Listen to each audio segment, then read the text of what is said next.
walk with every sip and laugh. Coffee's the fuel, martini's the craft. Conversation swirling in the cool night air. Talk the walk, we're going somewhere.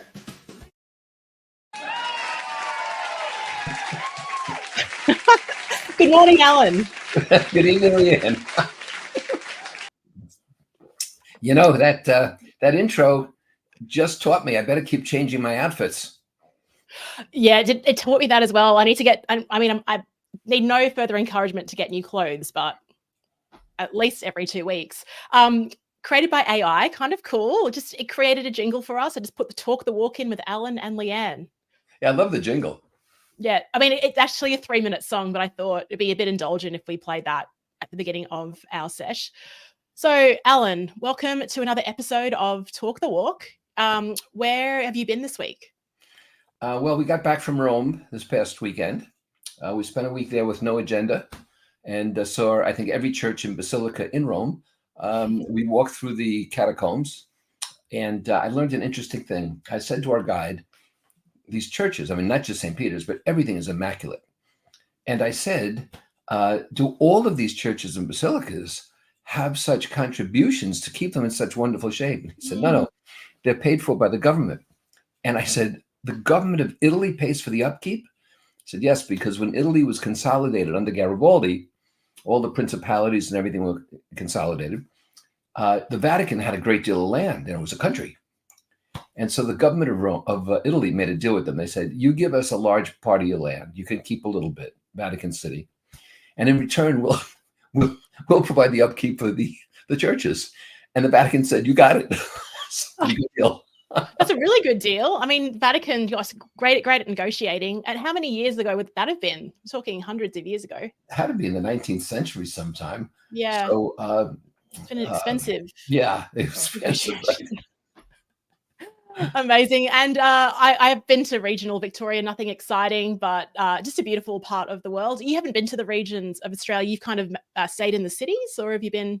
In Australia, I've been to the Barrier Reef. I've been to Sydney. I've been to Melbourne. I've been to Adelaide.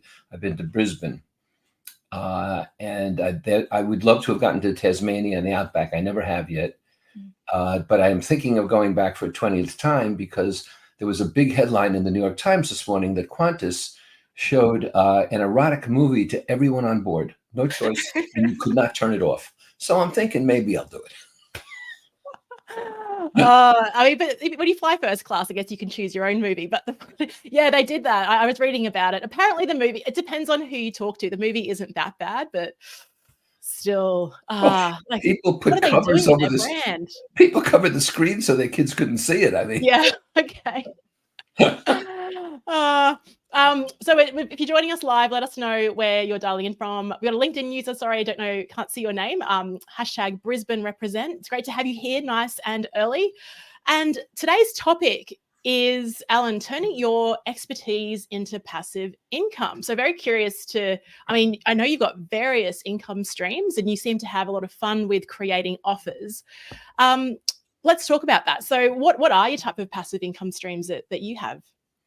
Well, I think that pure passive income, let's talk about that, because I think there's also sort of a largely passive income, but pure passive income. The good news for everybody watching this and listening to it is that you probably have the means for it right now. And it consists of codifying your body of work, text, video, audio, interviews, workshops, you name it, and getting it on a platform. I will give you a quick example.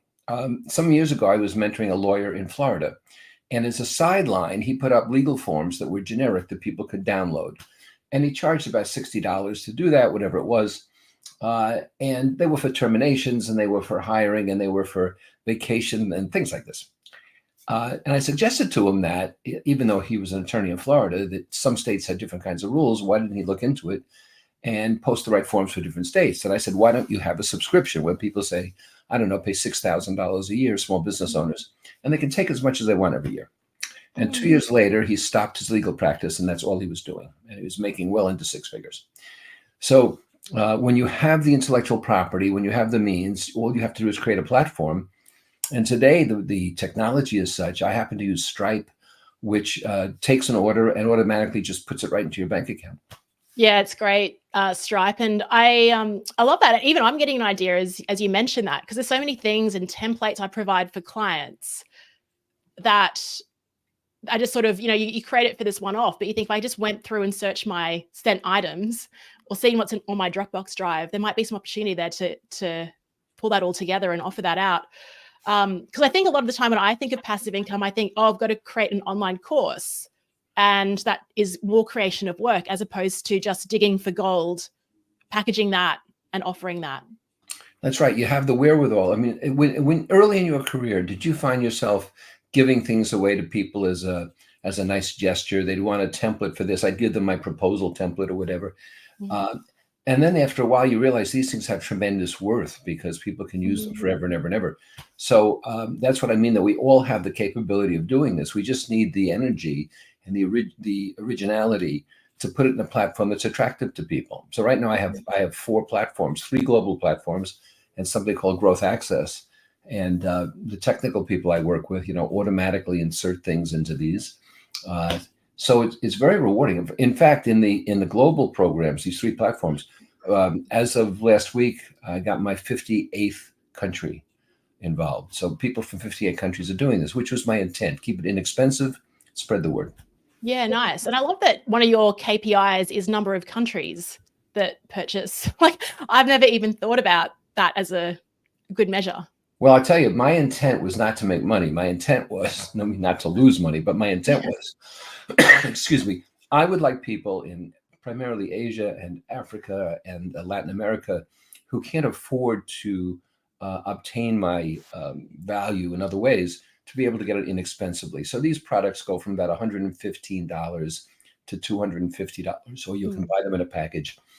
And to my great surprise, I mean, not only did that work with all these countries, but a lot of veterans in my community bought these because they were refreshers. Oh yeah, I bought them too. It's a great refresh, and I think it just distills your value in such a, I guess, digestible format. Speaking of other countries, so Jacob is from Brisbane, but is currently in Birmingham in the UK. So thanks for jumping in. It's probably a more reasonable time for you over there, Jacob. And if you're dialing in, let us know where you're dialing in from, and also if you have any questions around passive income. But your books must also bring you a bit of passive income as well, Alan. I mean, you've got 60 out there. Right. But I write books to get business. I don't write books for bestsellers. So 3 of my books of the 60, you probably could consider bestsellers, $1 Million Consulting and the Consulting Bible, value-based fees. Some of them are very popular in a niche, like $1 million proposals. But, I'm constantly surprised. Like if you look up the Consulting Bible, which is in its 2nd edition, and the 2nd edition's out for a couple of years, it's still very high in the Amazon subcategories. It's like number 2 in marketing and things like this. So to me, the value of the books is not the royalty I get from the publisher. It's the fact that these books stay around. They constitute my thought leadership. They constitute a community forming around them, and they bring me business. Yeah, and I think that's something I've learned from you is you don't have to wait 5 years to write another book. I mean, you sometimes can write 2 books a year. You could write a book every quarter if you wanted. Yeah, I used to advise people to, if they want to be a thought leader, quote unquote, at least get a book out every 2 years. But now I think it's more like every year. And there's a formula for doing that as far as I'm concerned. And people say, well, nobody's buying books anymore. Yeah, take a look. A lot of people are buying books. Yeah, I just want to share on this because I was a bit like that. I thought I'd established my expertise in facilitation, over 250 podcast episodes. But a client from a major bank actually hired me, and she said, I'll listen to all your podcasts, but it's when you wrote your book that I realized we needed you here. Incredible. So yeah. You do a lot of training, right? Yeah. Okay. So these days, what percentage of your training is remote via Zoom versus in person? I would say 60 to 70%. A lot of my business is remote. I'll tell you why I ask, because I know you do a lot of this very well. There's another kind of passive income, which I call largely passive. And largely passive means that you're doing a Zoom workshop because, you're sitting in your home. I'm sitting in my home. I just did one of these a couple of days ago on a Steam. And it's, in my case, I do it in 90 minutes.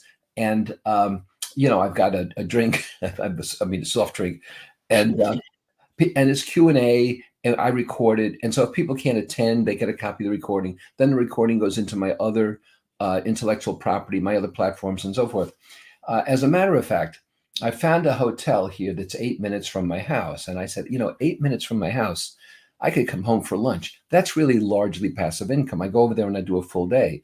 But then about 5 or 6 years ago, we closed down the indoor pool. My kids were gone, and we made it a retreat center. So now I have a 60-second commute, not an 8-minute commute.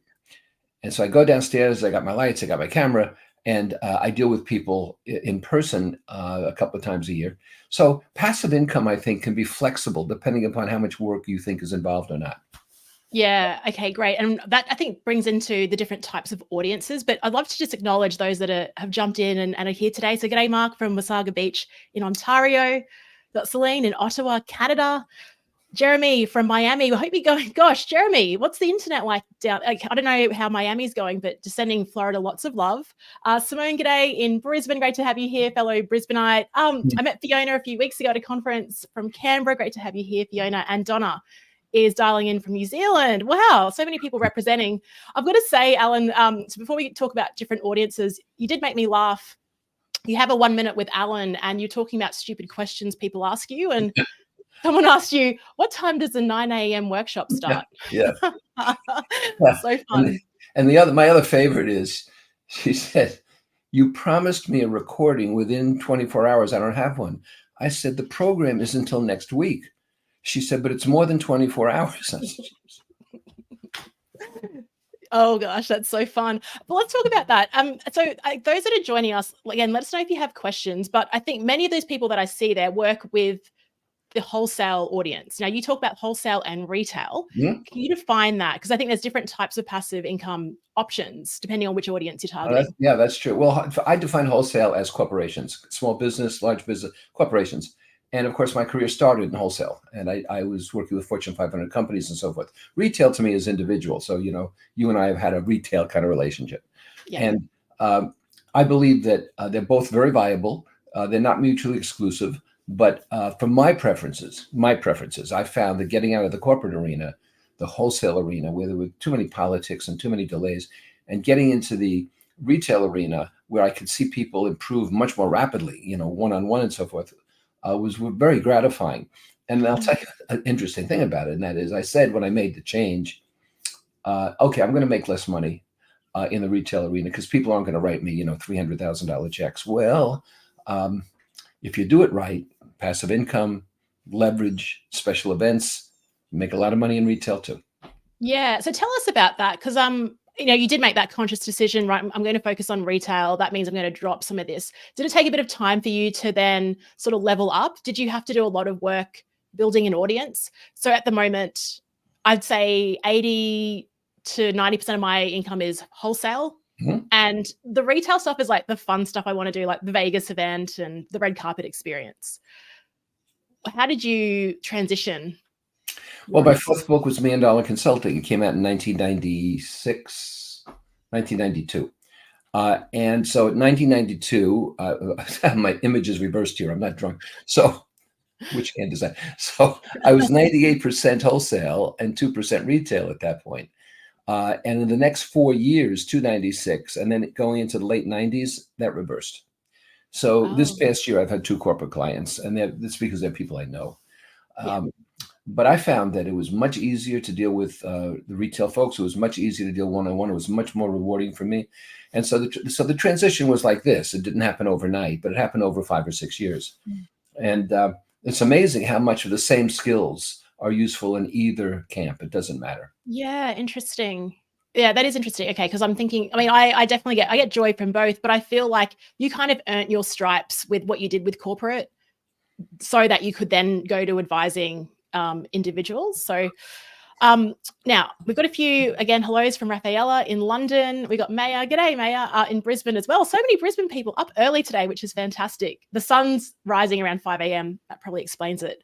Rafaela's got a question here. She said, what is your take on advisory services, but to global SMEs in today's economy?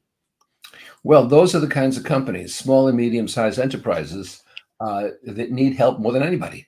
They don't have a resident staff of experts. The turbulence has tossed them around like crazy. In North America, and I suspect in Australia, but I know in North America, almost all the net new jobs come from small businesses because large businesses, when they lose people, they replace them with technology and automation or more economies of operation. So these people desperately need it. And that's why you find things operating like, what is it, Vistage, bringing these business owners together to hear speakers and so forth. But that's kind of a creaky mechanism. So I think that if you show yourself to be an expert, a thought leader, an expert in the kinds of things that small businesses need generically, not focusing on a given content, I think it'd be in very good shape. And by generically, I mean, how do you hire? Do you use remote employees? How do you use the internet to boost sales? What do you do in turbulent times? Because too many of them try to, cover their heads. What's the right amount of capital to have on hand? Things like this. So I think that my take is it's going to be a highly, highly profitable business. And to stand out in a crowd, though, you've got to be contrarian. You've got to be innovative and original. Yeah. Something that I've done again since working with you and thinking around advisory, because I don't really offer to clients, like, what I was like. I was offering workshops and coaching, but never the advisory piece. But I brought in an offer called Leanne on Demand. And that's like, it's really fun. So they can voice note me whenever they want using WhatsApp. And I've worked with clients all around the world on that. And I promise, responses within 8 to 12 hours. So it's been, again, just a fun way to market it, but just to be like a phone a friend when people need it. Mm-hmm. Okay. Should everyone have a passive income stream, Alan? Well, since I think everyone has intellectual property and you have materials you put out in one form or another, my question would be, why not? Why wouldn't you want it? Because the work you put in is at the upfront to set it up, but after that, it just rolls along merrily by itself. It's easy to add to it when you like. And, you're going to find as you get older, as your business matures, you're going to want to take more time off. You want more discretionary time. And you said this, Leanne, right at the top of the show. You talked about avenues of income. And the more avenues of income we have, the more immune we are to any one event shutting down our income. So during the pandemic, you couldn't go places and speak or coach or train. You had to do it remotely. You needed a different avenue. But all that time, people could keep buying my books and keep going to these platforms I had and so forth. Yeah. And I think there's, because I know a few people that have jumped in and they work internally within organizations. And I think there's still value. Like I remember when I left an organization, I'd created like a mentoring program. Not that I'm taking the IP from there, but it's value that I have that people would then externally pay for if they want to do something similar in their business. So I think it's always having that sort of lens on when you create something is like, if you're creating it to meet a demand, there'll be more demand globally as well. So it's all about how do you package it and market it. Yeah. And I think you have to ask yourself how conducive it is to whatever you create to adding to your passive income stream. So for example, with Zoom, it's a no-brainer. You record automatically. And so you have recording whatever you do. So the benefits are you can send it around to people who didn't make the live event. You can send it to the people who did make the live event and want reinforcement. You can take excerpts and use it for marketing, but you can also put it on your passive income platform. Yeah, amazing. Now on that, what size audience do you need to be effective in this? Well, the larger, the better. But I mean, see, this is an interesting question because people ask me all the time, how should I market this? And how should I market that? But the key is, how big's your list? How big is your potential to reach people? And if you don't have a list or the potential to reach people, and by that I mean access to someone who would use his or her list and help you out, it doesn't matter how good your idea is. Nobody's going to hear you. You have a message nobody can hear. So the size audience you need, I would suggest you ask yourself this. Who is your ideal customer for what you're creating? And then what do they read? That's where you should be publishing. Where do they go? That's where you should be networking. What do they belong to? That's where you should be speaking. And so that's how you can access people without having a big list, but to working your way toward that. Yeah, that's very smart. And I think there's a level of consistency that is important to talk about here. I was actually looking at the live events on my LinkedIn page. And so I can actually track at the last 9 episodes, how many people have viewed each one of these. And for the early ones, I was like a couple hundred, but then the most recent one had over, I think, 800, 900 people. But it takes like this consistent effort. Not that we're here really to build an audience. Like we're just kind of having fun here and I'm learning a lot. But it's nice, right? When you do something consistently, people sort of jump in and And if there's value there, they might share it with someone else. Yeah, well, I agree completely, but I would just want to make sure everybody listening understands this. It's the quality of the list, not the quantity. So, you know, you can have 30,000 followers on LinkedIn, but if none of them are buyers or recommenders, it just doesn't matter. You're better off with 500 people who have the potential to buy or recommend your services. Yeah, that's right. And if you do have any questions around passive income, if you'd like to think about creating something, let us know about that. And I think sometimes a lot of what we haven't explored here is people like, again, my thought process was like, yes, I want to do this. I want to create passive income. The first thing I ever did actually was I read Tim Ferriss's book, The 4-Hour Workweek, 2008. And I wrote a coaching manual for netball players and 50-page PDF, put it online, and I think I sold it. It was like $20. But the best thing in the world, the best feeling in the world is waking up one day and seeing that someone somewhere around the world has purchased that.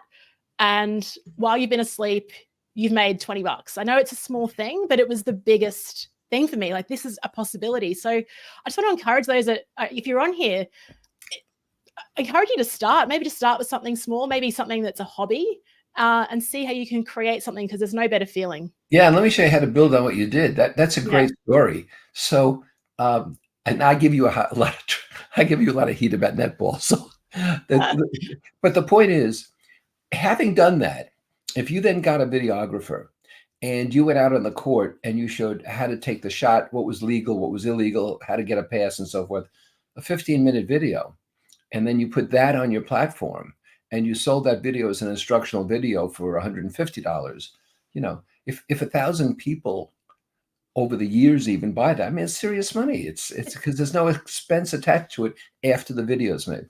Yeah, I think something that, because like 2008 was kind of not a saturated world compared to now, where everyone's targeting you on all the social media platforms. So I think your approach to creating value, being a bit contrarian, and offering an alternative opinion is quite important right now, and being quite specific on where your ideal buyers are. Yeah, I think it's important. And I think that the reason I like to do text and video and audio and interviews and workshops and everything else is, you know, I never know how people are going to best pick up the learning. And so I try to hit everything. Yeah. I'll make a point on that in a second. Ricky, g'day, Ricky. Hi, Leanne. I stumbled onto your LinkedIn cast by accident, and you got Alan Weiss as your guest. What a gift on a Friday morning. Ricky, next week, Tom Cruise. Just kidding. I wish. I love Tom Cruise. Wow, instructional video on netball. Yeah, right. Good idea. Yeah. Do you know what is really powerful with AI now is I will, if I've got an idea or something, I'll record an audio about it. So I told you a few weeks ago, I went away on my own retreat. I did an audio around how I planned that retreat. So it was like a 30-minute audio, just talking, no editing. I got the transcript of that. That became an article. I then created a worksheet off the back of that, and that became a really powerful lead magnet. And so what a lead magnet is, if you're joining us, is people will give you an email address. So you'll build your list. They give you your email address in exchange for the toolkit that you've created. And I think in a week, 150 people just sign up for that toolkit. So, you know, and I think I will charge for it in a few weeks, because I think there's mega value in that. One audio recording repurposed. Ricky's so kind. I prefer Alan over Tom Cruise. Hey, Ricky, good man. Yeah, he's winning his Friday. I'm taller than Tom Cruise. I'm tall. Yes, you would be tall. You are. Yes. I saw him at a Madame Tussauds wax museum, and I was pretty disappointed. Nicole Kidman's one of my favorite actors, and she's Australian, right? Yes. And they asked her how she felt when she divorced Tom Cruise, and she said, "At least I can wear heels again." Yeah. I mean, I love Nicole Kidman, but I am a mega Tom Cruise fan, and he's a great actor. Yeah. He's fantastic. Yeah. Yeah, he's a bankable actor. Yeah. Yeah. Any other tips you'd like to offer our audience, those that are joining us today, on maybe to encourage them to just kick off with their first offer?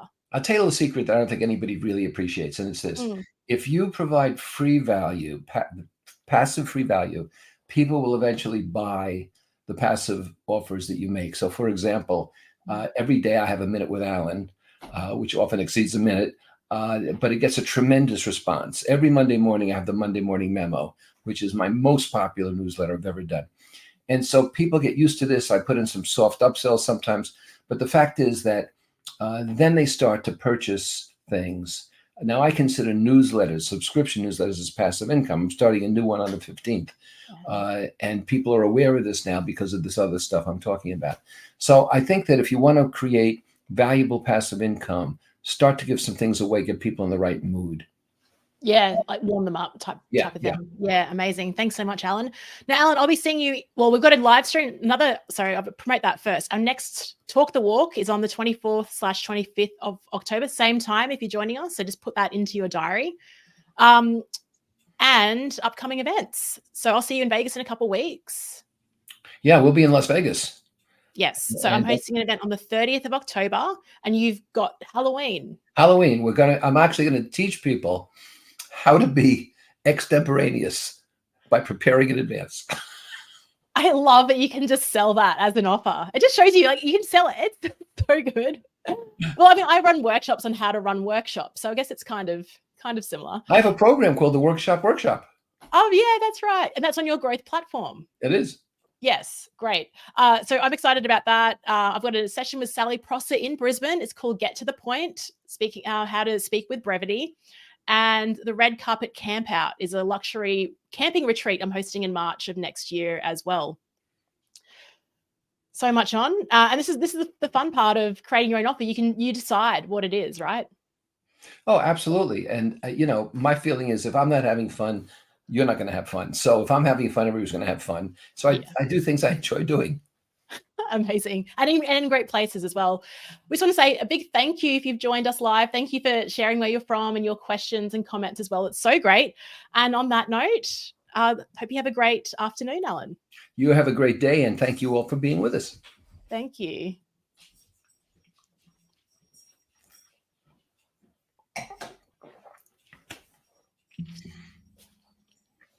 Woo. Oh, we're still live.